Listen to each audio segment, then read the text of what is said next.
your boy GospelFit 2020. My real name is Cipriano King Jr. I'm also a board member of the Thump Yard. I'm here at J&J Podcast. It's an honor and a blessing to be here. We want to start this off with a prayer. First, before anything, anytime I pray, I always like to ask for forgiveness, but I also like to give thanks. So a lot of people, they fail to realize that, life is a privilege. So one thing I always like to do before I ask for forgiveness is give thanks. You know what I mean? Because I know what it feels like. I'm just speaking for myself. So, throughout this whole podcast, I want y'all to know I'm speaking genuinely. I'm not speaking directly to nobody. Yeah. I just get lost in the sauce sometimes. But, life is a privilege because I know what it feels like to be in a position where tomorrow wasn't promised. So I always like to give thanks and I always ask for forgiveness first because sometimes we get accustomed of living in the flesh that we fail to realize some of the sins and some of the mistakes we commit before the eyes of God because they become habits. So with that being said, I would like to say thank you, Father, for this blessed day. If there's anything that I've done wrong throughout this day, if there's anything I've done wrong when I first opened my eyes this morning, the very last hour, the very last minute, the very last second of this day, I would like to say forgive me for it. And I would like to ask you to make me stronger and to, multiply my focus and my discipline so I can fulfill your will and not the will of mine. So I'm not here to satisfy others or to, say things to make people feel good. I'm here to speak the truth and to do your will. You know what I mean? I used to live for myself. And when I was living for myself, it was just downhill for me. But when I gave myself to you, I have yet to be disappointed. You have yet to fail me. Although I fail and although I stumble and I fall, my faith has yet to leave me like the promise you gave Peter. And with that being said, multiply my faith, balance me on this narrow path to righteousness, and continue to be who you are. And that's an amazing, gracious, loving, wonderful God. Amen. Amen. Amen. Yes, sir. Like you said, GospelFit is in the building. In the building. Finally, man. Finally. Appreciate it, man. What episode is this? Episode 263. Nah, it's like 364. Oh, no. I did. Yes, 363. No, it's 363. Don't worry, I changed it already. Oh, all right, bet. Your boy Jason here with my partner. This is what you got a partner for, man. Got your back. Good looks. Appreciate that. But homie GospelFit with us in the building. We've been trying this for like 2 weeks. That's on our fault, man. I know. I was in Vegas. My bad. I canceled. Oh, yeah. That's cool. It's cool. We here now. That's all that matters. Yeah, man. Let's just get right into it. Yeah, most people don't even know you. We only knew you as GospelFit at first, but now we finally know. It's Cipriano. Cipriano. My name's Cipriano, so everybody calls me Cip. Everybody started calling me Cip in middle school. My teacher actually came up with that name. My teacher, Miss Bailey, at Lincoln Multicultural Middle School because she couldn't pronounce my name. Where's that, PG or that's DC. DC. I went to all DC public schools. I grew up in Mount Pleasant. So, okay. That's and you also grew up with Rigo and Goon and all that? Nah, I didn't grow up with Rigo. Okay. Rigo is actually my cousin's cousin. Okay. Goongi is my cousin. Okay. He's my blood cousin. His grandfather is my uncle. Okay. Also my pastor. Okay. So his mom is my first cousin. And we were raised together in the same household, so that's why y'all see us, the relationship that we have together. Yeah. We joke together. I don't know if y'all see him at the last Thump Y'all. He picked me up in the air and stuff like that. I wouldn't let no other grown man do that. But that's my brother. Like a lot of times I don't even like telling anybody with. You know what I'm saying? And a lot of times I don't even like telling people that we're cousins because of everything we just been through together, and everything that I've witnessed him go through, and to see where he at in life today. Is very inspirational. You understand what I'm saying? Because if it were me in his shoes and knowing that I recently said this on my story that like I struggled with suicide thoughts for a very long time. And knowing his story and knowing the position I was in life, I feel really ungrateful, when I look back. Because if it were the other way around, I probably wouldn't be here today because I don't think I'm capable of handling everything that he had to go through in life, and to see the success that he has in the palm of his hands now, I salute my brother. You know what I mean? I got nothing but love for him. That's surprising to see. Because every time I meet him, he's all smiles and he a firefighter. He's nothing but a big ass smile on his face. That's what I tell people all the time, bro. I tell people all the time, like, never know I'm telling you, like, people fail to realize that you could be going through hell. And somebody could be literally going through the lake of fire. I'm just saying mentally. Nobody's going through it for real. And some people just make it look better than you do. Yeah. You feel me? I always had mom and pops at home. It was always food in the refrigerator. My parents always took me school shopping. Was it designer clothes? No, but they tried their best. And I don't know. Foreign parents don't know nothing about no designer clothes. I had some Shaqs. I'm telling you, everything was hand me down to me. I was thrift store poppy back in the day. Big, man, my big brother shirts. Real talk. I was rocking when Bill Cosby sweaters was no longer in style. That's what I was rocking for. I remember my teacher. I left the sweater in school by accident one time, and my teacher was like, "Who no ugly sweaters? When you go to DC public school, you gotta have a big skin." And it ain't only the classmates cooking you, it's your teachers, the security guard, everybody cooking you in that job. She's like, "Who no ugly sweater is this?" And I was like, "No, this ain't." We're gonna be cold. I ain't raised my hand. I'm with cold as on the wall, man. Boy, I'm telling you. But yeah, though, man, that's all it is. She, my teacher, Miss Bailey, actually gave me that nickname Sip because she was like, my first name is too long to pronounce, man. And you gotta add the accent in. Yeah. Right. That's what I said. I was like, man, I wasn't saying it right. I don't like saying, "Oh, my name is Cipriano." My parents Dominican. I love letting it, be publicly known that I'm Afro-Latin. You know, people hate. There's certain Latino people like Afro-Latin is not a real thing. Well, when you know the history of your people, if my last name is King, you know what I'm saying? My peoples are from my family on my father's side.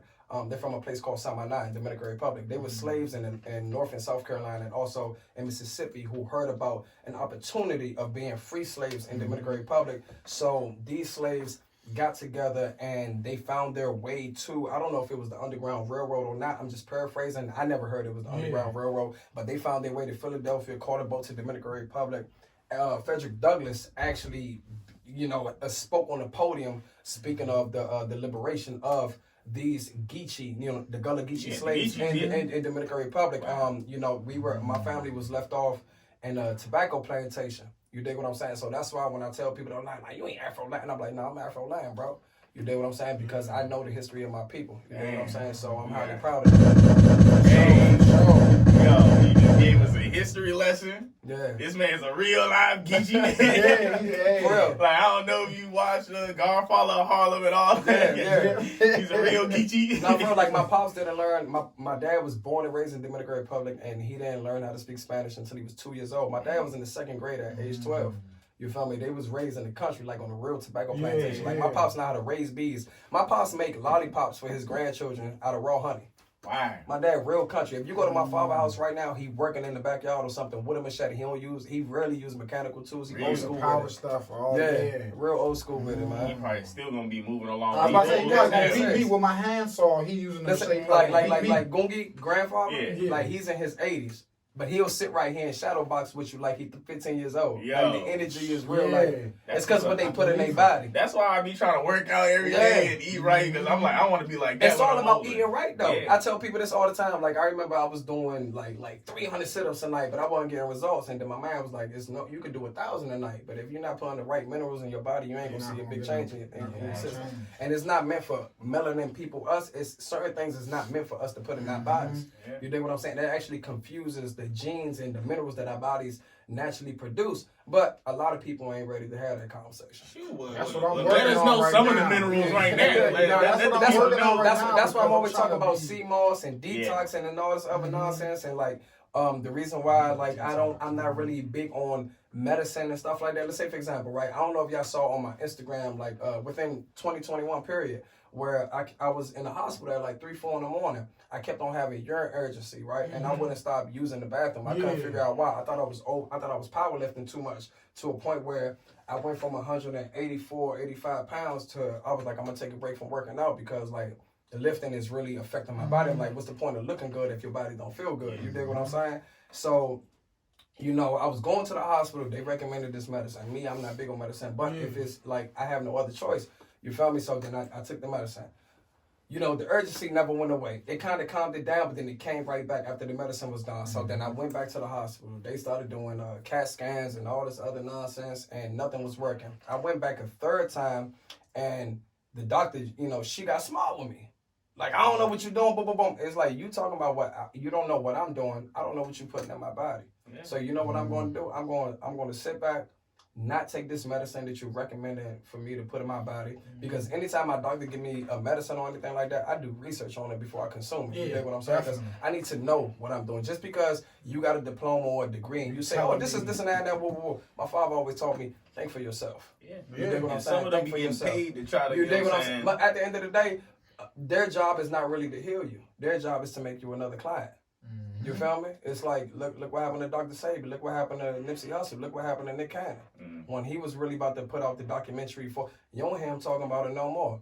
You feel me? You don't got to worry about me being a threat because I don't. You feel me? You know what I'm saying? Like, they don't have to worry about me being a threat because who am I? I don't have access to none of that nonsense. But at the end of the day, the reason why I don't disagree with Dr. Sabi and anything that he says about putting the minerals in your body because he gets it from the Bible. Anytime you read in the Old Testament that God was going to impact his people, he changed their diet first. Why? You feel me? You know, so it's like, you know, I refuse to do it. So when she recommended this third medicine to me, and you're supposed to be a so-called professional, I was like, you know what I'm going to do?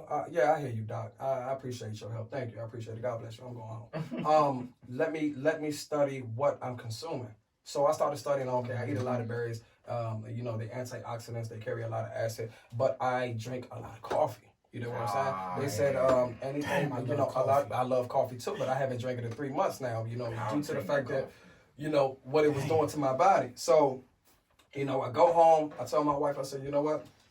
I'm gonna stick with my diet and I'm gonna consume, you know, the sea moss and everything else, all the natural, you know, minerals that I do, but I'm gonna eliminate caffeine. Like I'm gonna eliminate anything that has to do with caffeine, period, right? So I started, I continued with my diet. You know, I took a break from working out, and when I stopped drinking coffee, within 3 days, the urgency calmed down. Within the 4th day, it completely went away. Just me studying my body. So who do I listen to? You gotta think about it. One thing I heard, this one dude, this one fitness guy, I met him one time and I never met him again. This was years ago before I even disciplined myself to be so consistent. He was like, always remember this. The word of God was inspired by the Holy Spirit and God used man to write it. But never forget that the human body was built by God himself. The greatest thing ever mechanically built is the human body. You feel me? They got moments where I wake up and I'm like, I'm scheduled to work out, but my body say not today. So what am I gonna listen to, my schedule or the thing that God himself sculpted? Yeah. You feel me? So I don't work out and then I get greater benefits. Man, that's a good point. You always gotta listen to your body, you know what I'm saying? More than whatever's out there, whatever your schedule is. Yeah, because your body know best. Yeah, that's a fact. I had to cut out red meat. I used to eat like steak and all that with every meal, and then like I stopped eating that joint and I started feeling way better. Like, I'm less sluggish now. Yeah, it's a whole different thing. It's about, like, Dr. Sabi made it very, very clear. He said, only one disease exists. He said that's phlegm. And the reason why I don't disagree with him, my brother passed away from 5 different types of cancers. And, you know, I'll never forget me, Gungi, other family members. We was like, dog, what can we do? You feel me? Cancer has affected so many people in our lives. And I watched, you know, what it did to my brother. I spent the last 3 months of my brother's life at the hospice with him. You feel me? And my brother died in my arms. A lot of people don't know. Look how God worked, bro. You feel me? You know, I know so many people who have given up on God because their answers their prayers weren't answered when they wanted it. I never forget, I was listening to the sermon by Bishop Jakes. He said, if God gave you everything you asked for right now, what would you do with it? You wouldn't know because it's too much. You gotta think about everything you ever asked for. They got moments that you prayed, you don't even realize you was praying. You was just in a bad situation and you needed help at that moment. And who do you go to? The main source. Because when you're down and out, one thing you can't deny is the truth. There's 3 things about the truth. You can't deny it. The truth shall set you free. And what's the other thing about the truth? The truth cannot be denied. The truth shall set you free. It's another thing about the truth. I can't remember. But the most important one is, you know, it can't be denied. You feel me? And, you know, what would I do with everything I ever asked God to give me? Nothing, bro. I probably turn my back on God. You dig what I'm saying? If let's say, for example, if we all had a wish right now, I guarantee every single one of us would ask to be wealthy. Yeah. Oh, of course. Everybody wants your $10 billion or whatever you want. You get the money, all our problems go away, right? But what at what cost? At what cost? The Bible clearly states the first should be last and the last should be first. Yeah. And it also says, what causes a man to gain the whole world yet lose his soul? Yeah. Yeah. You feel me? I tell people all the time, when I had the most money ever in my life, I wanted to kill myself. I was depressed. Why is that? If you feel like shit. Wanna know why? Because when I had the most money, I saw things much more clear. Yeah. People who didn't love me, Facts. girls who didn't want me, But they always trying to be they around. always knew how to find me. They just reaching. Yeah. But when I was in that hospital bed dying, It's only your family. You know who's my mom and my pops was at the end of the bed. Yeah. You feel me? My pops used to always tell me, and I watched my oldest brother been incarcerated more than he been free in my eyes. You dig what I'm saying? I've seen my oldest brother incarcerated more than free my whole life. He wasn't even raised with me. He was in the system always, like always in and out of jail. You dig what I'm saying? And to the point where he got deported. And, you know, my pops used to always tell us, you know who your real friends are? When you're sick, in the hospital, or when you're in jail. Mm-hmm. You dig what I'm saying? Everybody love you when you popping bottles. Everybody love you when you sparking up. It's easy to be around. That's why I hate birthdays, because that's when everybody come around. It was my birthday the other day. Nobody knew, and everybody was like, "Why you ain't tell us?" I'm like, "Every day my birthday." That too, and it's the same time every year. You don't know yet. Yeah. You it's not on your calendar yet. Yeah. I'm how old now? Because You people feel don't me? want to celebrate you when you're alive, but everybody at your candle lighting. Man, it was when a you great die, Curb Your Enthusiasm episode when Buddy held the funeral for himself. Oh, He was yeah. still alive. Yeah. Because he said, "I want to be here." Because like you said, no one. wanna Everybody wait to celebrate tell you. you all the things, how great you are, Yeah. how when you They gone don't you do can't hear it. Even with this, you don't think they got When you babies hear- right now who rock with you that you love dearly. You love them to death. Who see your podcast, they don't want to see you succeed. Oh yeah, man. It's Folks motherfuckers that you don't feel want to, me? you know, But they don't if support we sometimes. but- canceled it or it failed, they would probably, I'm so sorry that Oh, happened. we was You know, in tune. We loved it. Listen Man, to we it. rock with the show. When y'all gonna bring it back? You Hey, dig what I'm saying? Yeah, Our favorite that's- motto is, man, we'll keep the light on for That's you. a fact. Whenever you ready to come in, the and light, fucking the lights on, the That's porch a lights fact. on some flowers, this, You whatever. know, my lights on mom used to for you. always say, my mom say this till this day. Don't buy me don't buy me flowers. Don't bring flowers to my grave after I pass away. I was like, why you say that? Mom, she said, some of y'all don't bring me flowers now. It's facts. You feel me? It's true. So it's very Appreciate easy. people now. That's why I try to appreciate everybody. Yeah, show everybody listen, I'm guilty my of it love, sometimes, man. and you know that's when self-awareness comes in. but we human though, bro. Exactly. That's when You you feel gotta. me? You know, Everybody's just, hey, adults. Like we Exactly. was just talking about. We I was was just like, talking about it. yeah, Like we human. it's the We adult, like, we got things you we end up gotta going to handle. work all the Yeah, time. that's one thing, but then they got focusing on people- your lady and your main family. Exactly. You got to call your uncle or your Yeah, Because cousins when or you're something. conscious of it and you Yeah. still, you know what I'm saying, you might, okay, birthday passed 2 days ago, let me still reach out. You know That's what a I'm fact. saying? And so that's the difference as opposed to, I'll catch him next year. You know, Yeah. he'll be here next year. Yeah, They tomorrow might not not. promise. That's, though. that's a great assumption. Tomorrow not, Yeah, that's a I great read assumption. something the other day that said tomorrow not promise is predicted. Facts. I knew a girl who died in her sleep from a nightmare. Mm. You feel me? She had a heart attack and she couldn't handle the nightmare. Wow. You dig what I'm saying? I know people who died in their sleep for asthma. I was born with chronic asthma, but the Lord healed me 2 years ago. You dig what I'm saying? Speaking of all that, I was about to get into that, man. We're about to get into more sad shit on J&J. But it's real shit, man. This is why I wanted you to get on. But more of your extra personal life. Mm-hmm. You talk about when we at the Thump Yard. You talk about your past addictions and all of that. Yeah. Before we get to your recovery, how did you get into all of this? Because Music. it was heroin, right? Nah. Oh, my bad. I'm sorry. My bad. My bad. I don't know who. Oh, maybe That's like my little cousin. No, my it little was cousin told ecstasy. me. It was Ecstasy. ecstasy. My My bad. little cousin asked me this 2 days ago. He said, "Fam, you ever smoke crack?" I said, "What?" Whoa. I was like, "What?" Shorty, like, come on, man. Come on, how you want to hear all these other things about me? Then all of a sudden, Yeah, I'm a crackhead. crack. Nah. My bad. Nah, you good. Nah, it was But what is the journey E-pills, to man. E-pills, like Oh. I used to be. that? That was very easy though back in them days. I Nah, feel it was crazy. Like my it was all man, over the place.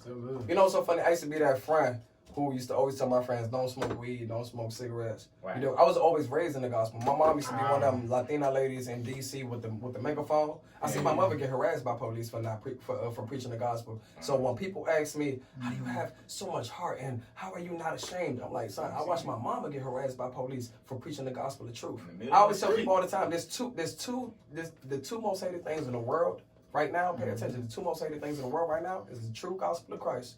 Not dope. Like everybody say they Christian. Like you could tell me you Christian, but I need to see the fruits of your labor. You dig what I'm saying? Like, you can tell by the conversations you have with somebody. You can tell by the way somebody carries themselves. You can tell by the way somebody reacts to certain situations if they truly are. You know, Christianity is not what you say, it's who you are. You feel me? You can tell me a million times you Christian, but you can't sit right here and beat on your woman. You can't sit right here and sell drugs. You can't. You can't. You feel me? The fruits of your labor defines who you are. You know, so you know, I watched my mom like get harassed by police and all sorts of stuff, and how am I going to be ashamed? It's something that's naturally invested in me, bro. But nah, just the ecstasy, how I got into it was just the people you surround yourself with, bro. Like, a lot of people fail to realize that you know, influence is a false god in the urban community. I used to listen to Waka Flocka heavy. That was my man. Yeah. You dig what I'm saying? Flocka Yeah, was everybody's got that. But now, you know what's so funny? When I was rocking with Flocka, a lot of people was like, man, what you listening to? You feel me? So it was probably before he. Like, I was listening to Waka Flocka James, like the mixtapes. You dig what I'm saying? I was listening to OJ the Juice Man, like you know, I talked to my car like Michael did Kid. You know, you feel me? Like, I used to listen to OJ the Juice Man heavy, and like I used to hear them talk about beans a lot. And then one of my mans, I ain't gonna say his government name, we used to call him Yogi. My man Yogi used to always pop beans heavy. And then one time, it was just one hot summer, and my man was like, man, you know, he had 10 E-pills on him, man. And, you know, he was just like, man, I got beans, man. You know, y'all give me $10, you know, we can do something this summer. We was all about to hang out at this and that. And the first time I ever did it, you know, I popped a half a bean. And the way it made me feel unstoppable. And like things that, you know, I was nervous or a little shaky to do, it, you know, it calmed down my nerves, and it gave me heart to do certain things that I wasn't, you know, that my conscience wouldn't allow me to do if I was sober. You feel me? It's not that I was scared, it's that I was wise, because I was raised off wisdom. You feel me? Because the Bible's the foundation of my parents' household. So, but, you know, it started off like that, and then it got to a point where, you know, you're not thinking as a youngin' that, oh, this ain't doing nothing to me. I'm gonna pop it again tomorrow, then I'm gonna pop it again tomorrow, then I'm gonna pop it next week, next month, next year. And by the time you know it, you hooked on it. You feel me? Then moments where, you know, it's so funny. Like, after I got stabbed and stuff like that, my mom, she paid for me to go to a church retreat. And I was like, man, I ain't going to no church retreat, this and that and that. Whoa, whoa, whoa. I don't want people thinking I'm scared to come outside. I'm going to give my life to God because, you know, I got stabbed and now I'm scared. But nah, I was like, nah, I'm not going to no church retreat. But to have my mother, you feel me, also my best friend, to have my mom come up to me and beg me. Like, who am I to deny, who am I to even allow my mother to beg me? The woman who gave me life. Nah, I'm not qualified for you to beg me anything. Whatever you say, go. Like, I'm 31 years old right now. My father can still slap me if he need me to put me in this place. The Bible says honor your mother and your father. I don't got a specific schedule on when I'm supposed to honor him. Like, the day that my father passed away, even when he passes away, I'm going to live to honor his name. You feel me? I be telling my little brothers all the time, like, whenever my big brother or my mom say anything, it don't matter what it is. That's 10 commandments, bro. It says honor your mother and your father so the days of your life can be prosperous. If the days of your life ain't prosperous, you doing something wrong, man. You need to go realign yourself with the people that love you and your foundation. But you know, I started getting into it, and then, you know, when, you know, moments where my body felt tired, I'm like, nah, I'm not gonna pop no bean. And then every time I tried to not be on ecstasy, I kept getting sick. I never knew what withdrawals were, though. I thought I used to always tell my family, I was like, man, every time I'm trying to give my life to God, you know, the devil make me sick. But I didn't know what withdrawals were until, you know, my they probably didn't know that much. Nah, my family didn't know, but my family didn't know I was popping E-pills. I always hid it away from them. Okay. Like, I would never come home until my high came down. I would never bring that to my household. It's not like the pills have a smell or anything. You know what I'm saying? Like, my mom knew I was smoking weed and stuff like that. You dig what I'm saying? She could smell it. You feel me? But, you know, it was easy for me to hide it from my pops because my pops was always working. You know what I'm saying? My pops would have smelled any of that. He'd have punished me a long time ago. He'd kick me out of his house. He don't tolerate that because the reason why my father is totally against the streets is because you see how me and Gungi, I call Gungi G Money. I gave him that nickname because, like, out of every situation that he's been through in life, he's always gonna find a way to make it. You dig what I'm saying? I call it get money. It's not even based on money. He's just gonna find a way to make it out of bad situations. Because a lot of people fail to realize how much he pray. You dig what I'm saying? But you know, it was just, I knew how to hide it, but then the reason why, like, let me get back to what I was saying, because sometimes I get lost. The reason why my pops is really against the streets, you see the relationship that me and Goon have, like, we're brothers. And my father had a nephew like that. They were only a couple years apart. They were like really close in age. And my cousin got to a point when they first came to the States, my cousin was a kingpin in D.C. I don't know if you ever heard of this. It's called the D.C. Massacre, where a bunch of Dominicans and other Caribbean people were getting killed in D.C., like a lot of drug dealers. And my cousin, he was killed by some street dudes and a dirty cop. When they found my cousin, he had police handcuffs on him. Well, of course, you know, they handcuffs got registration numbers. They hit my cousin in the back of the head with a bat, tied him up. They shot him under and shot him here 3 times. My sister got a picture of him in his casket. You can see the scar and everything on his head. And I never, like, I've heard stories. I was a newborn when this happened, but I've heard stories about my dad collapsing at a funeral. My father a tough dude, Slim. My father ain't no crybaby type dude. But, like, I know how big my father's heart is. He tough, but he got a really big heart. My father helped poor people in the Dominican Republic multiple times throughout the year. And he don't announce it. I'm here announcing it for my pops. But he don't brag about it. Like, we go feed the homeless, but we don't put it on camera. The honor and glory not mine. The honor and glory is God's. The Bible clearly states that when you help those who are in need, you consider perfect in the eyes of God.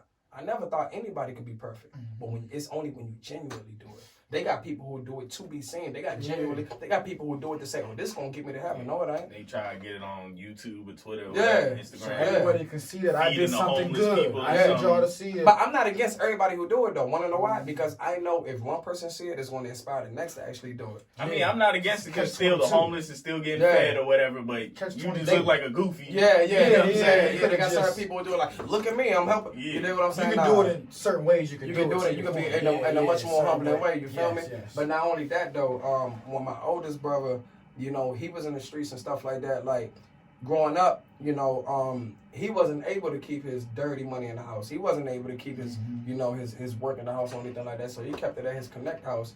And when he did that, one time he went to his Connect, he was like, yo, with my money, boom, boom, boom. He was like, yeah, something happened, boom, boom, boom. You know, we had to do this and that. My brother was like, oh, all right, bet. Basically, they robbed my brother. My brother was like, all right, cool. My brother was like, all right, it's cool. He gonna get his get back. And when my brother was like, all right, just give me double of the work that I had stashed here, I'm gonna bring you your money back. My brother ain't bring their money back. You know what I'm saying? You know, just he got even with him. You feel me? So when that happened, of course, in the streets, it's not based on what you did. It's based on the principle.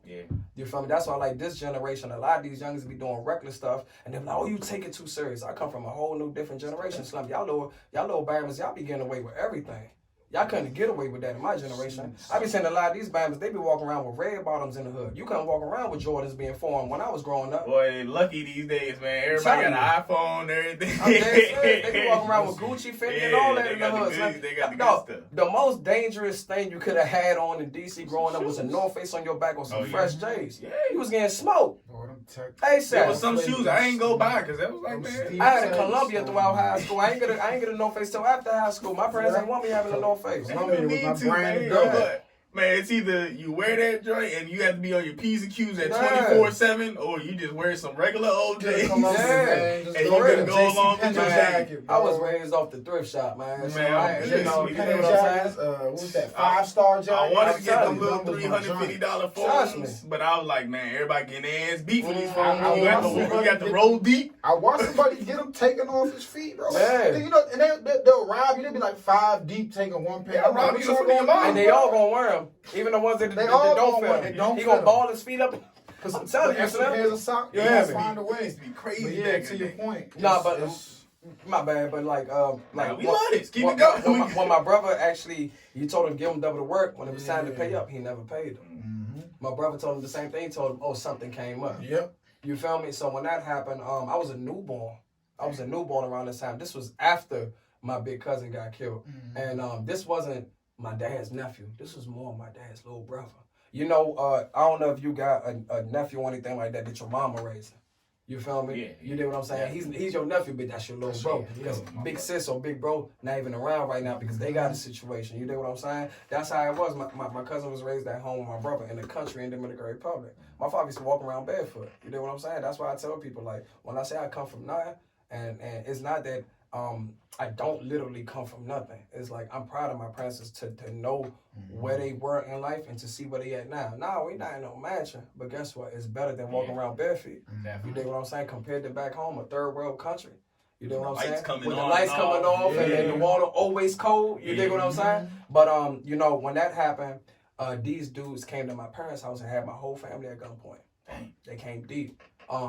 They told my pops how much my brother owed. My pops ain't know what was going on. Yeah. You know what I'm saying? He lost in the souls. You know, us as foreigners, we not gonna tell our parents we in the streets. This in DC. Oh, in DC. In DC, yeah. I was born here. My siblings, my older brother, the one who was born before me, we the only two that was born here in the States. The rest of my siblings was born back home. So when that happened, my pops was like, all right, I gotta oblige. And the funny thing is, when they ransacked my parents' house, guess what they called my pops doing? In the living room studying the Bible. You feel me? And my pops ain't no scary dude. He don't care how many guns you got. Yeah. And when his family is involved, he gonna put himself in the front line at all times. And my pops asked him what was going on, or what can I do to help you? How can I oblige to this situation? You feel me? And they told him, my pops, clearly didn't have the money. You know, working paycheck to paycheck. That's how we survive, paycheck to paycheck. You know what I'm saying? And like, it was probably a you know, crazy amount. They got people who get evicted because it's not because they can't survive paycheck to paycheck. They want to live paycheck to paycheck, but they want to get the newest kicks. Yeah. My pops like, forget all that, man. I got priorities. I got a family. I ain't bring my family to the States for nothing. And although my father had to go around and ask family members, one thing my pops don't do is borrow money from people. But he ain't got no other choice because your child life on the line. And you know, my father went and asked the family, you know, had to bow his head shamefully. You know what I'm saying? As a man, I got to borrow money from you to save my son's life. And, you know, to tell a Christian family that my son got into a drug deal gone bad, you know what I'm saying? It's hard. It's hard, you know what I'm saying? Because now you got to do it instead. Because, you know, a lot of times when you go to people like, I need help, and they say, for what? Instead of actually helping you, these people, you know, instead of helping you, they my bad, this is my nephew. I was supposed to pick him up from school. I don't think my wife told him. Instead of people. Hold on, take your time. You good? Yo, I paused it. You good? You good? Anyway, make sure you're good. Oh, you said play it back? Without the monitor. Oh, without the monitor.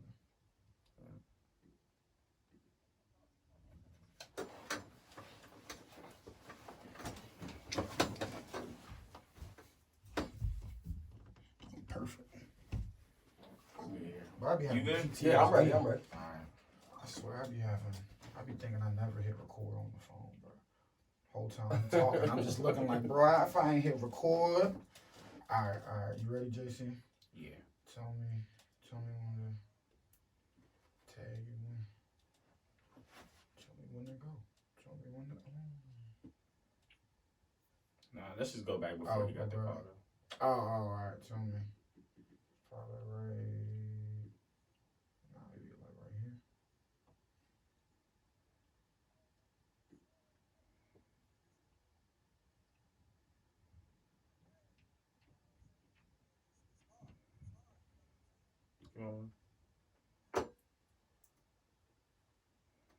This is dope, Alright, though. I ain't gonna lie to you. I rock with this. For real.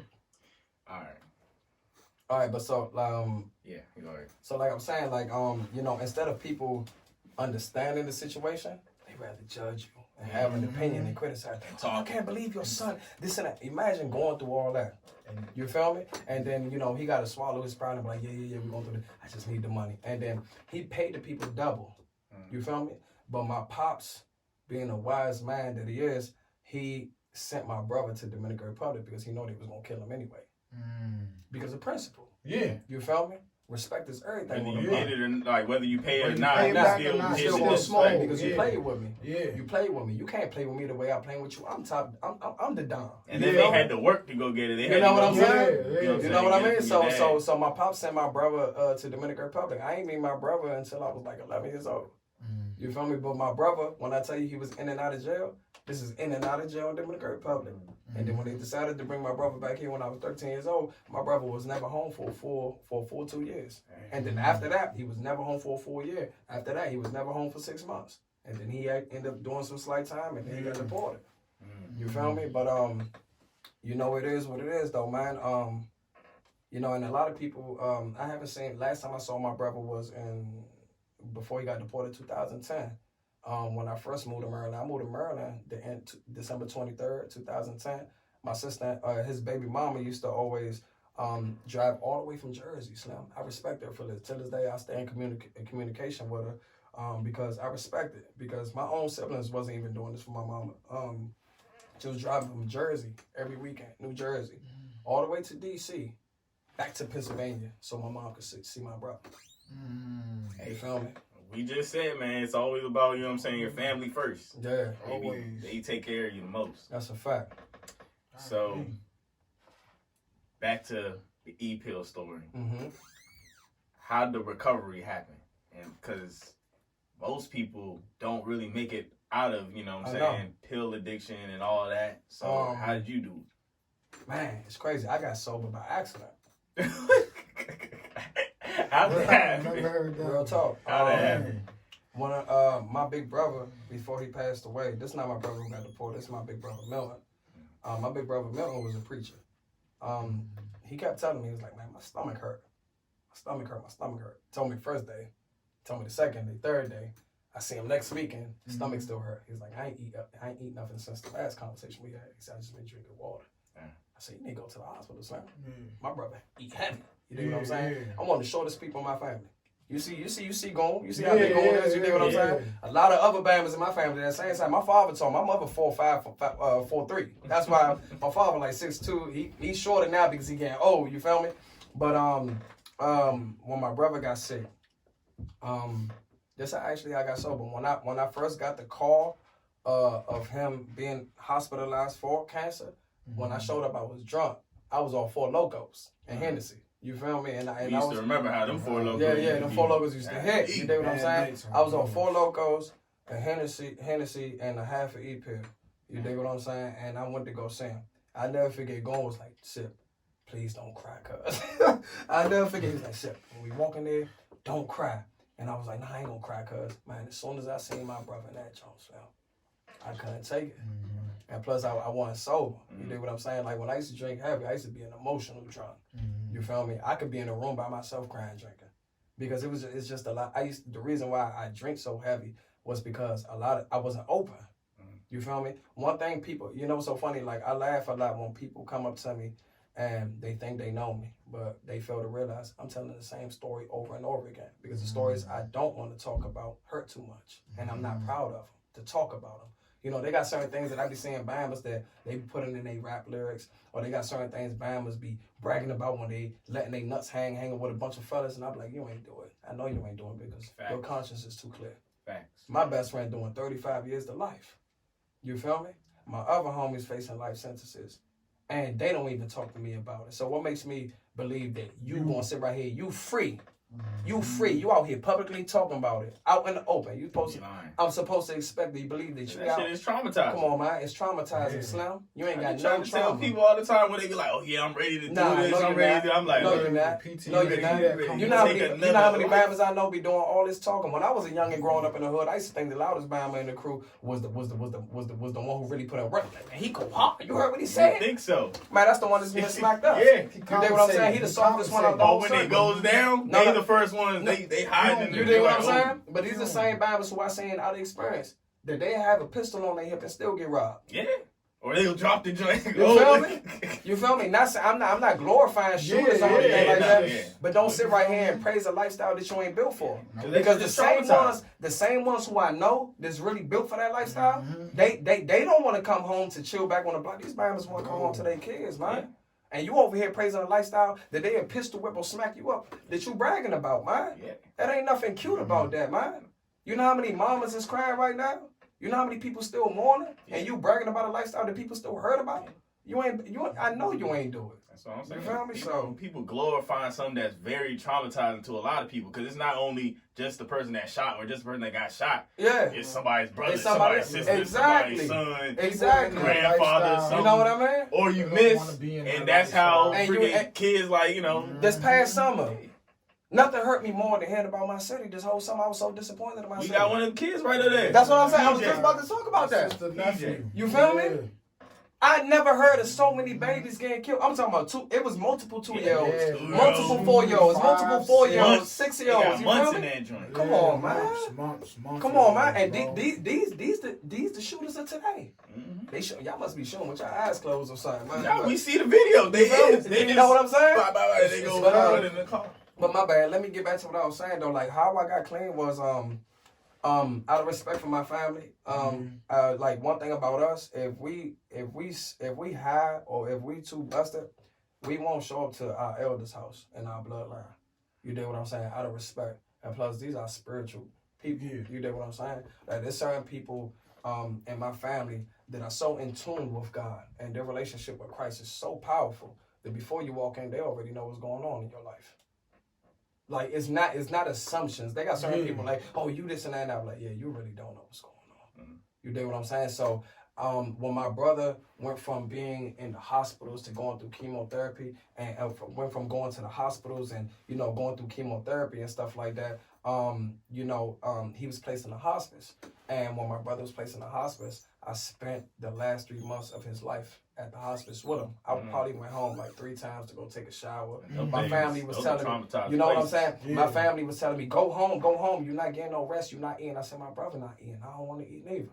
You dig what I'm saying? So while I was there with him, I was a kid, even though I grew up in the gospel, I never liked praying. And these are personal reasons. I'm not going to say why I didn't like praying because I feel like in due time I'll talk about it openly. But there was a reason why I didn't like praying. And there was a reason why I didn't like the gospel. You feel me? But while I was there with him, my heart, I couldn't deny what my heart was screaming out to me. It was like, pray. You serve a God of miracles. You know what I'm saying? You've seen things with your own eyes that you cannot deny. Maybe God will heal your brother. That was my hope. That was my faith that my brother would be healed. And I'll never forget the night before he passed away, bro. My brother was like in a vegetable state, bro. My brother wasn't able to talk at all. He'd mumble. Like, it got to a point where we had a cup of water and it was a stick with a sponge in it. My brother's mouth was so dry because he had pneumonia. If you know anything about pneumonia, at the end, you'll try to swallow food, but it won't go to your stomach. It goes straight to your lungs. And when it goes to your lungs, it produces more phlegm. This is why I tell people phlegm is the only disease that exists. If you can get rid of phlegm, I'm talking about bad phlegm. They got certain phlegm that you want to keep in your body that fights all bad bacteria. If you could get rid of phlegm, the bad phlegm out of your body, you can eliminate any disease. You are capable of regenerating and rejuvenating your body if you put the right minerals in it. The Bible clearly states that herbs are the healing of the nation. You feel me? So my brother just kept on producing more and more phlegm, and I would just like try to quench his thirst. He wasn't able to talk. He was mumbling. But the night before he died, man, I was in the waiting room with my big cousins and stuff, and something told me, go to his room, bro. Just go to his room. I didn't really care to have conversations with other people there. My mind all over the place. And I went to his room. And when I went to his room, he spoke to me clearly. Dang. He was smiling. He was happy. And I was crying. He said, didn't I tell you don't cry for me? That's what he told me. He said, didn't I tell you don't cry for me? I was like, man, I'm sorry, bro. This and that. He said, man, I thought you was hood. Man, why you crying for? And I'm laughing, right? Because my brother, he was a part of this gang called Brown Union back in the day. That's one of the first Latin gangs in D.C. And my brother went to Bell Multicultural Middle School. If you know anything about Bell had a lot of gangbangers back in the day. And he said, man, I thought you was hood, man. You better toughen up, boy. My brother, and he always called me little bro, too. I called him big bro. He called me little bro. And he was like, the reason why I tell you don't cry for me is because I'm confident of where I'm going when I take my last breath. He said, the only thing that I'm worried about is where you going. He said, the lifestyle that you living. He said, if you die today, do you know where you're going? And I said, yeah, man. If I die today, I'm going to hell, and I deserve it. I've done so much wrong, man. I've hurt so many people. I broke so many hearts. I've made a lot of promises that I've broken. You dig what I'm saying? I'm all in the wrong. You feel me? And my brother said, give me a hug, man. And, man, I'm sorry, y'all. My brother was like, give me a hug, man. Dapped him up. Gave him a hug, laid on top of him. Spent the night praying. Fell asleep praying. You dig what I'm saying? Not realizing that within those 3 months of being in the hospital, I wasn't popping knee pills. I was throwing up. I was getting the shakies. You feel me? But I was fighting through it because my brother was going through worse. You dig what I'm saying? Yeah. And then his prayers that he was doing in his bed when he couldn't get up was giving me strength. Wow. You dig what I'm saying? And you know, and the next morning, my uncle, grown grandfather, woke me up. He did like this. I said, "What happened?" He said, "He gone." And I'm like, "What you talking about?" I'm looking around, like, "Who left?" And when I look at my brother, he passed away. Holding my hand. Hold my hand like this. Like he's dapping me up. And then I try to let go of my brother's fingers.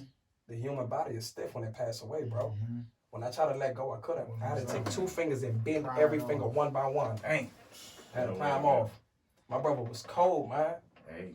But that's how I got sober. Praying in the hospice with my dying brother. Wow, that's a blessing. Wow. I was gonna ask you, like, you know, because that is way too unique for you to, like, you know, it's like, say, like, because we know a lot of people that would be on these pills or something, or it's new pills now, you know what I'm saying?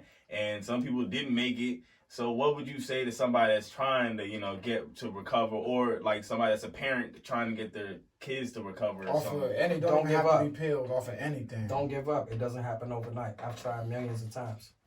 It doesn't happen overnight. Always believe in yourself because God believes in you more than you do. The kingdom, Christ told his disciples multiple times, the kingdom of heaven is within you. Nothing is impossible. Philippians 4:13 says this. This is something I tell myself on a daily basis, my brothers. It says this. Everything. It didn't say some things. It didn't say little things. It didn't say big things. It didn't say certain things. It said everything is possible through Christ who strengthens me. Facts. You feel me? Oh, dang. That Jones so cold, it's freezing up to speak. Hey. Dang. Speak it out, work. So don't give up on your family, bro. Facts. Never give up on your family, son. It's like it's not gonna happen overnight. It's not gonna happen overnight. Something I've been wanting to talk about at the Thump Y'all for a long time. I'm gonna say it here. Yeah. I literally said it when I recorded the intro to my podcast that I have yet to release. But I'm gonna share it with y'all, man. The reason, what gives me strength, and the reason why I'm not judgmental, you know, on people's lifestyles or their habits. My mom, knowing that my brother, who I tell you I was deported, my brother's a big time addict. I'm talking about big addict. I watched my brother hang himself when I was 15, but I was there on time to save him. You know what I'm saying? Due to his drugs, he felt like the only way out was death. You know what I'm saying? There's a lot of people like that, bro. Yeah. A lot of people feel like in America, the highest percentile of suicide is men. Men.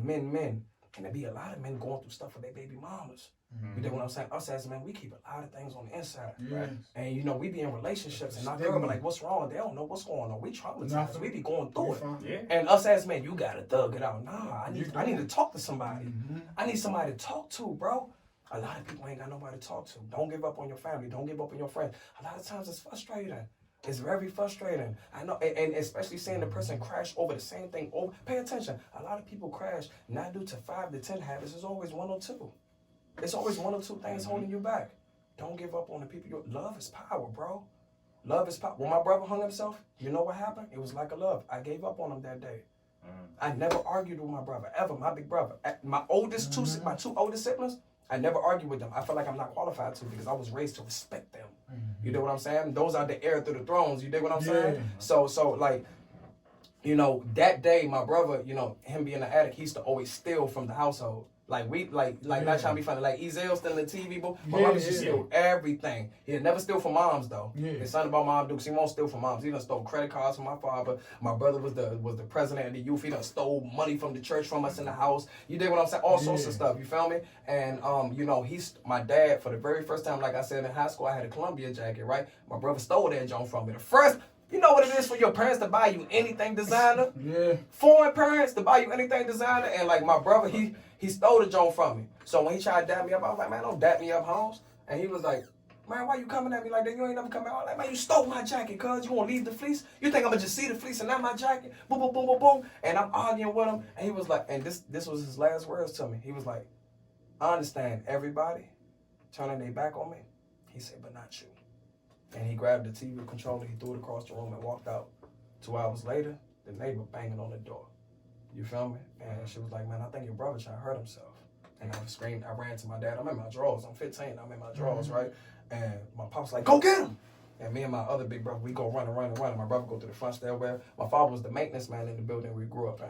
You feel me? So I know my building like the back of my hand to this day. You can put me in there right now. I'm never gonna forget it. I clean that building every single day, twice a day.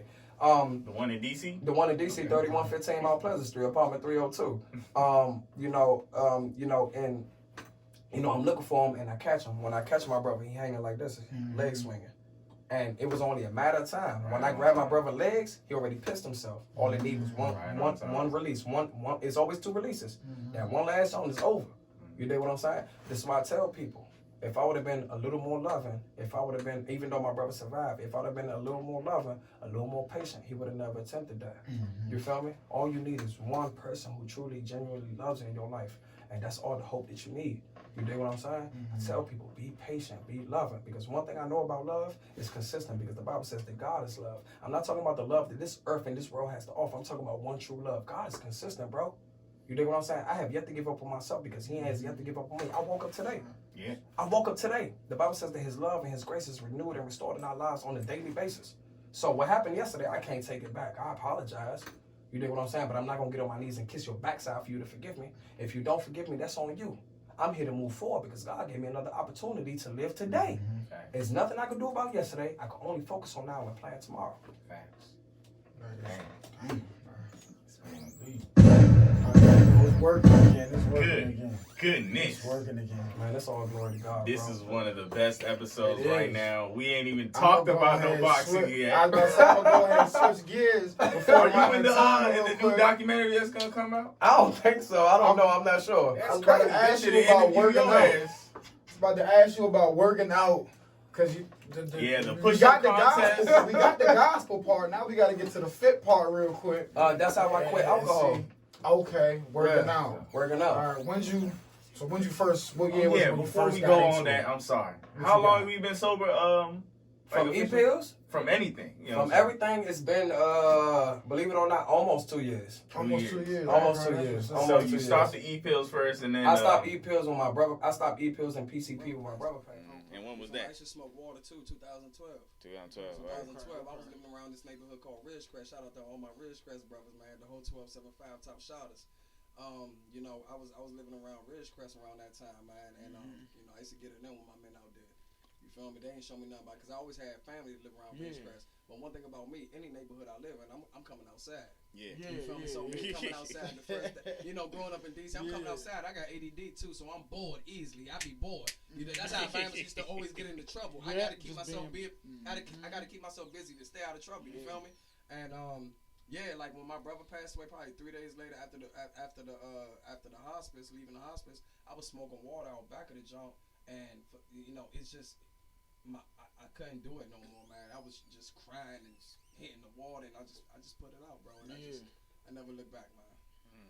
Yeah, man. It's been but 2 years completely from anything. Cause I was still hitting gas and stuff like that, and I was still sipping, but 2 years, man. About to be 2 years in February, I say. What's up? Congratulations. Let's go. Congratulations. Ask him. He's heard this out of my mouth 100 times, man. People see me and they swear, like I always did slight workouts. You feel me? But not like now. Not consistent. Yeah. I was never this size. Ever since the pandemic, I gained 40 pounds since the pandemic started. Dang. You feel me? That's when I started going hard. What got me sober, to answer your question, was I haven't seen my brother's face since he got deported, right? So I haven't seen my brother since 2011. Behind the glass, we gave each other the fist bump. He was out something called Allen Deer. I think it's called Allen Deer or something like that. Some prison or fed out Pennsylvania, and it was just like very country. I ain't see the only black people I saw were the Bahamas behind the glass, or the people visiting their family. That's members. Trump country down there. You dig what I'm saying? He used to go to school near there. Williamsport. So it's kind of like my sister. She went to Lynchburg. She went to Liberty University. It was crazy out there. That was the first time I seen KKK spray painted anywhere. Yeah. But yeah, my brother FaceTimed me. Like in the before the pandemic hit, before the country shut down, and we had before everybody was wearing masks and all of that. My brother he FaceTimed me, and I haven't seen him like in such a long time, and to see how his condition broke my heart. my wife always heard stories. Yeah. I found my brother when he hung himself. She heard stories from my mom. Us being, because what I forgot to mention was when they had my family at gunpoint. Me and my older brother Jacob, we were almost kidnapped for ransom. You feel me? Y'all seen Paid in Full when they took little brother Sonny and stuff like that. Me and my brother was almost in that situation. That street shit. That shit happens. You know what I'm saying? Yeah, that happens. yeah, You know what I'm saying? So like, just all of that stuff. But then when my brother called me through WhatsApp, WhatsApp, we talked that family free. Yeah. And my brother called me through WhatsApp on video chat. I'm so happy to see my brother. But at the same time, I see him. It hurts. I'm happy to see him. Yeah. Because my brother, my favorite boxer of all time. My brother, nice with the hands. You dig what I'm saying? Like, he was the first person I seen do this little shoulder jump like Floyd do. But he fights like Arturo Gatti. The way he throw his hands, the way he let him release. You feel me? That's what a good mixture of them too.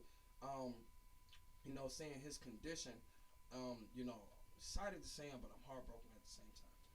I never forget my mother-in-law. She gave me a bottle of Jose Cuervo, like up to here. The big jump. Yeah. And after I got off the phone with my brother, my girl, she ain't want to say nothing. My wife ain't want to say nothing, because she felt like it wasn't in her place. Yeah, she didn't want to disrespect or something. She's very respectful, and she saw that after I got off the phone with him, I got very silent. When I'm silent, I'm bothered. You feel me? When I'm talking, I'm trying to block something. Yeah. You know what I'm saying? It's how I block everything else. With jokes or with laughter. You know what I'm saying? That's why when people say they know me, I'm like, don't ever say you know me because I'm still figuring myself out. I went to the cut in the house and I'm sipping. By the time you know it, I brought the bottle down to here. I blacked out. I really blacked out that night. And the next morning, I woke up in the room and I didn't even know I was in my own crib. I was like, yo, where I'm at? I thought somebody kidnapped you or whatever like that, right? I'm like, man, where I'm at? Boom, boom, boom. I'm cursing and everything. My wife's like, calm down. And I'm hurt. And we were supposed to go somewhere that morning. And I got a hangover, of course. I'm hurt. I'm about to go to the bathroom early a couple times. And that was weekly. That was like almost every day. I had a hangover almost every day. Damn. Like for real. Like I used to get busted all the time. I used to run the 2 to 3 bottles by myself daily. You know what I mean? I used to buy half a gallon of Black Label. Damn. Yeah, the Black Label. You feel me? And That's get it in. serious shit. Solo. You feel me? And she after I got settled, washed my face and all that. Of course, my wife walked up to me, and me, I'm the type of though I always tell myself I ain't crying in front of my woman.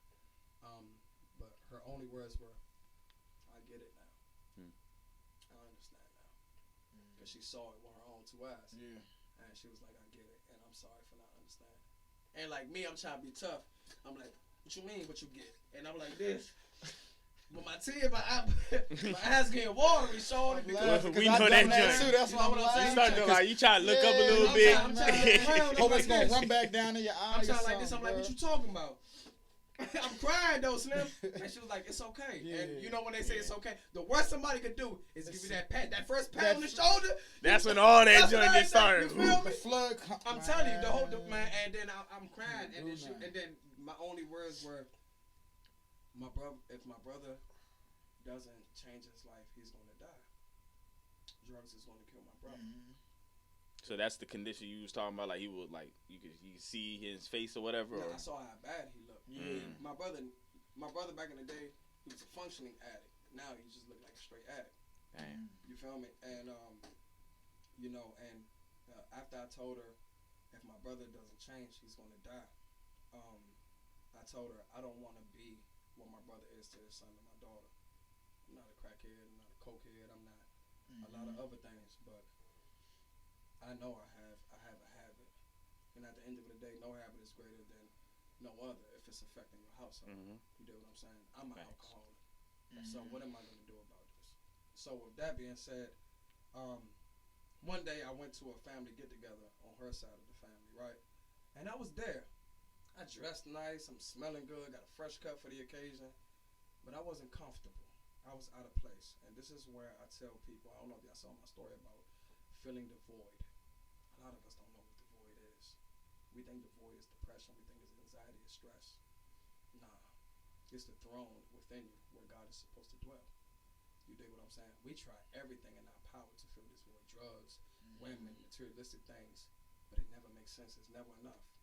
Because at the end of the day, I don't know about y'all, but I spent many years still crying myself to sleep. I done had 15,000 from a lick. You dig what I'm saying? And counting it. I used to iron my money. I don't know about y'all. I used to iron money for fun, just to, because I used to get rich or die trying. One of my favorite movies of all time. You dig what I'm saying? 50 my mind. 50, one of my favorite rappers, dead or alive. You dig what I'm saying? And I'm ironing my money, and I still cry, bro. I still cry because I wasn't happy. How could you have 15,000 in cash from being outside and other things? You got at least you got 20 to 30 females that if you contact 3 of them, you can knock 3 of them down that same day, and you still not happy. What's going on? You dig what I'm saying? Who's missing? What's missing? It's God, bro.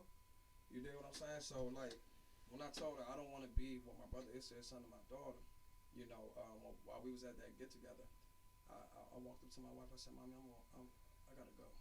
She said, "Where you going?" I said, "I'm about to go to church." And she know when I didn't say church to her. I'm saying to y'all. I said, "I'm about to go home." And she know what I meant. I'm going to the congregation where I was raised. She said, "You need me to go with you?" Because she know what's going on. Yeah, you know what I'm saying? And I said, "Nah, I feel like this is something I need to confront and do alone." And when I went, it was crazy. I got to the congregation, took my jacket off, I had to use the bathroom. I went straight to the bathroom. As soon as I come out the bathroom, they said, "The pastor looking for you," my uncle. I was like, "I just got here." I'm thinking he gonna take me to his office, give me some advice. I've been gone for a minute. Boom, boom, boom. You dig what I'm saying? He ain't seen me in a while. When I came upstairs, he on the microphone. I don't know if you guys believe in prophecies, but I know prophecies are real because I've seen things come to light. He prophesied to me. The reason why I took heed to it and I believed it, he never prophesied to me out of the 30. At that time, I was 29, 28. He never prophesied to me ever in my life. And one thing I do, I'm not really a fan of these preachers. God said this, and the whole church gets spoken to. One thing I know about God, he don't talk every day. But one thing about God that I know, he don't have to prove himself to you because he know who he is. You dig what I'm saying? And that's why a lot of people fail to acknowledge who Christ is. They're expecting when Christ came to this world, he was going to come dripped out. Diamonds, maybe a unicorn or a Pegasus coming down from heaven. Look at me, I'm Jesus Christ. Now he came to the part of the world where they needed him the most. The Bible, Elijah said it best. He said he's not going to be attractive at all. He doesn't want to attract you with his looks. He want to attract you with doing the Father's will. You dig what I'm saying? No matter what they did to Christ, they try to find everything to fault him. But they couldn't prove him wrong at all. Ain't it funny how they crucified him as king? They say you were king. They crucified him as a false king. But the clothing they gave him only belonged to royalty. No matter what, at the end of the day, it says that heaven and earth will perish, but his word will last forever.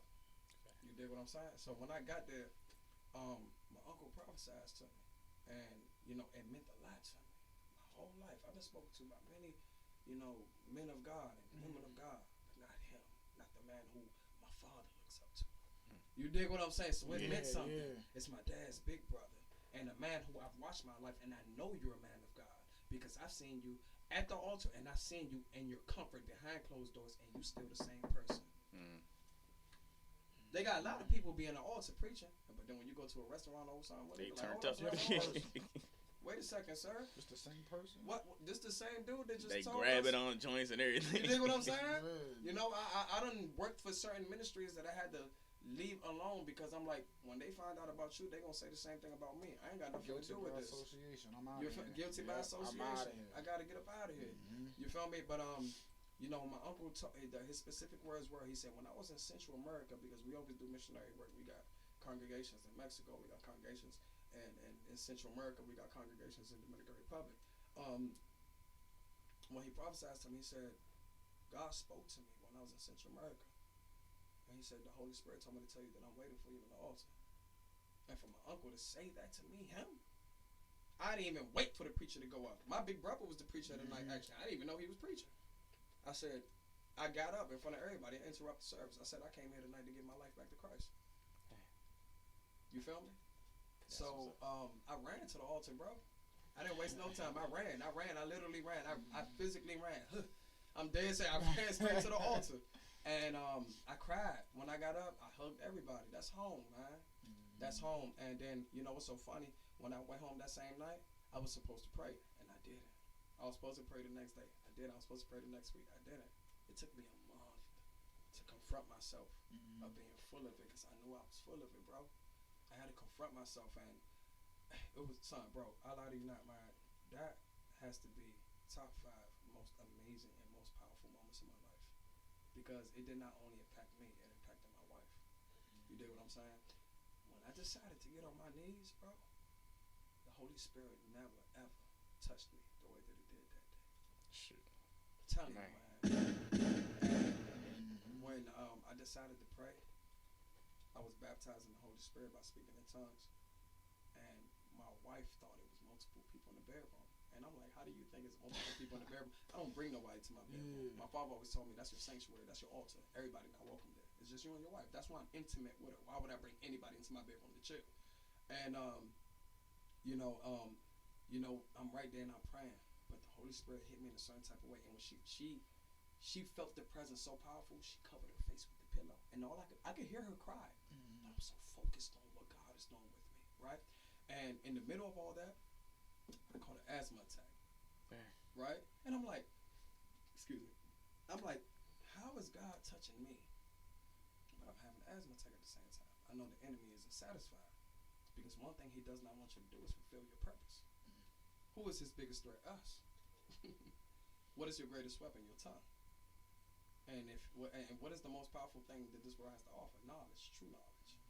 And if you was to gain true knowledge and use your tongue, you dig what I'm saying? You'll eliminate anything before you, anything that stands against you, because the Bible clearly states that what's against us is the unseen. I ain't beefing with nobody out here. If somebody beef on me, that's your personal issue, Slim. I got bigger fish to fry. You feel me? I'm battling the unseen. Things that want to affect my heart. Things that don't want me to make it to Mount Calvary. You feel me? Yeah. You dig what I'm saying? Hey. You know, so at that moment, I told myself, I said, how dare my flesh or whatever that's against me interrupt this most beautiful moment? I heard this voice that came out of nowhere, man. I don't care if y'all don't believe me. I know what I witnessed. And I'm not ashamed. I know who my God is. I heard a voice that came out of nowhere, bro. And it said, take your hand and place it on your throat. When I tell you my hands, I don't know if y'all seen the Mortal Kombat movie with Liu Kang, his hand was on fire. My hand felt like it was on fire, but it never burnt me, bro. And I placed my hand by my throat, and I pulled the asthma attack out. It felt like sand coming out of my throat, out of my body. You feel me? And I blew it away. You're talking to a kid. Ask Goombie how many times I've been hospitalized for asthma. I've been hospitalized for asthma, chronic asthma. Yeah. A dozen times a year. I'm talking about a year. Annually, I would be hospitalized. Dang. I got medical records to prove it. All medical records to prove it. You feel me? High cases of asthma. This happened when the pandemic started. Last year was 2020, right? Early February 2020. I haven't had an asthma attack since. You talking to a dude who had an asthma attack every day. Every single day. That's crazy. And get some gunshots. Did I ask for it? Nah, man. And this is what I want to say. There are a million things I asked God to give me. I never received it. But my greatest blessings are things that I never asked for because He knows what you want. He knows what you need, not what you want. Always remember that. You feel me? So that's why I tell you, if God was to give you what I said earlier, everything that you asked for, what would you do with it right now? We wouldn't know. He exercised you for it first. Yeah. I told God, teach me how to love. I was placed in a million hateful situations. Teach me how to be patient. I was placed in a million impatient situations. Teach me how to be happy. I was placed in a million sad situations. Are you worthy of everything that you're asking for? It's easy to ask, God, give it to me, because we know how powerful and how loving He is. But are you willing to go through these obstacles to earn everything that you ask for? Now, everybody got heart and energy for everything until it's time to do the right thing. It's always the right time to do the right thing. You feel me? Facts. Well, you said that night blessed you and your wife and all that. I'm sure your kid, or you only have one kid, right? One child was a daughter. My daughter, yeah. And your future kids, if you do have more, they're gonna be blessed. But you certainly blessed the whole Thump Yard. Were you there the first week? I think no, I wasn't. You weren't there. Yeah, I thought so. And you came on later on because you seen, I'm saying, your cousin.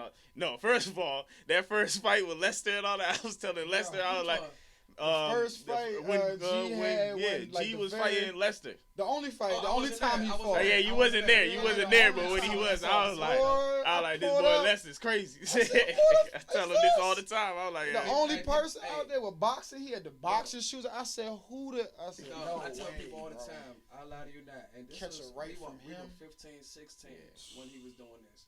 It's not to be boastful, bro. Like, I seen my brother knock 30 people out one summer. Dang. 30 I plus believe I it. believe it. one punch. I'm not trying to be funny. I'm not trying to say He was Nah, probably getting I them out believe 2 a it. day. I believe it, No, but he bro, wasn't. like- My brother was never that big. Oh shit.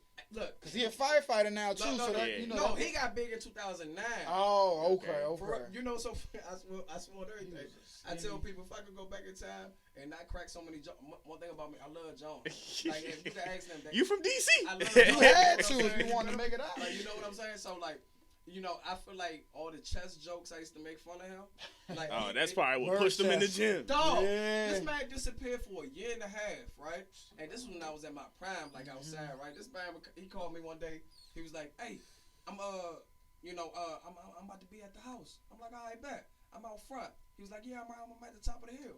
And I was like, "Man, you ain't at the top of the hill. I see this one big bama walking down some big." Looking like Arnold Schwarzenegger. No, but I'm so used to him being bony, right? He was like Kevin Durant. Not trying to be funny. Imagine if Kevin Durant got buff out the blue. Yeah, out of nowhere. You see how bony Durant is? Imagine if Durant just got bony out the blue, right? What the Look, I had Bama's thinking he had chest implants for a long time. I was just joking. I had so, not trying to be funny, right? So he was like, "That's me." I said, "No, it's not, right?" When he came down the hill, I was like, Looking like 50 Cent after he got Yo, shot. what? No, but he disappeared though. Like he just went AWOL. But him and I was just like, I didn't want him hanging. I didn't want him around the people I was hanging with at that time because I was hanging around some wild Bamas. You feel me? And it's just like we always protect each other. Let's say for example, right? He get a lot of girls. You dig what I'm saying? Mm-hmm. There are moments where one of the girls that he get, one of her homegirls probably want me, and he never ever introduced me to them. Wanna know why? Because he's been there when I've been prophesied to. I've been there. We never affect our calling to each other. Facts. You feel me? When it comes down to our calling and everything that God chosen us to be, we never ever throw each other. We never throw temptation at each other. Never. Especially when, let's say for example, if he know pills was my weakness, he not gonna walk into me like, "Yo, I got these beans." Mhm. You know what I'm saying? You feel me? If I know what's affecting him on his path, I would never offer it to him, not present it, or even bring it up like, "Oh, you know the shorty," blah, blah, blah, or tempt him, or put the thought in his head. You dig what I'm saying? Stay strong, stay firm, man. I wish you nothing but the best. All right, man. Like I said, we gonna need to do a whole part 2 Oh, for sure. Nah, for sure. because we haven't even got into For real? My the bad, bad. my No.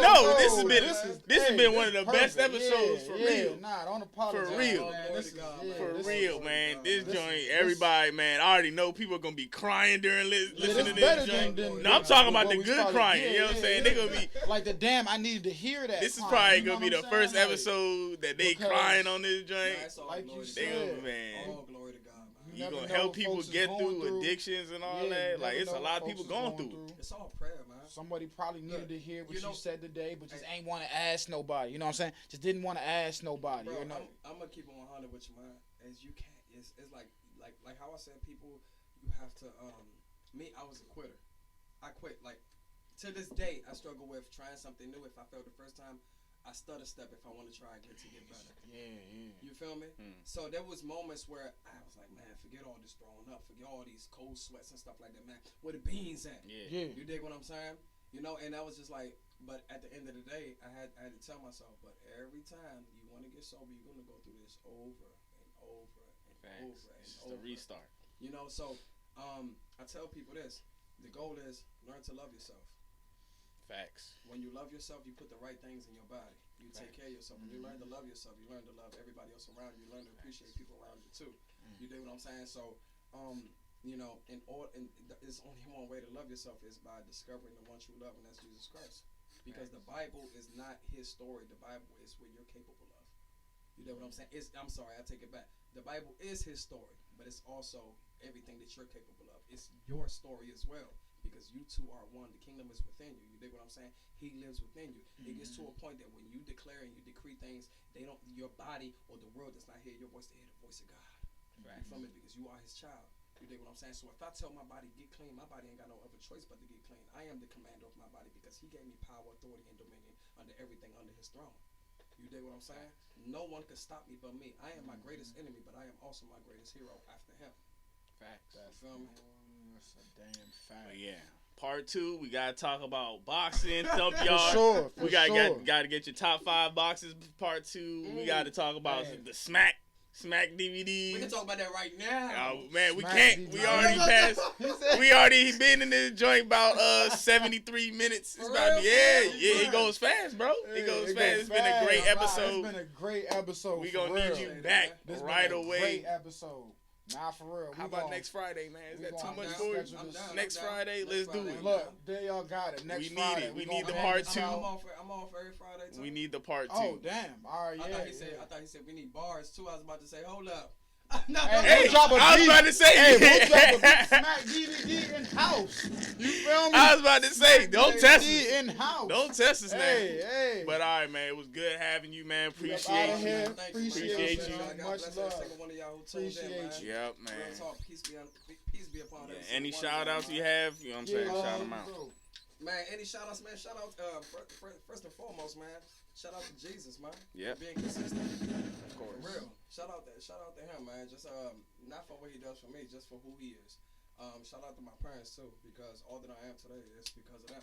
Shout out to every single person that ever took time out to give me any type of good advice, because good advice is more precious than gold, because time is money. You dig what I'm saying?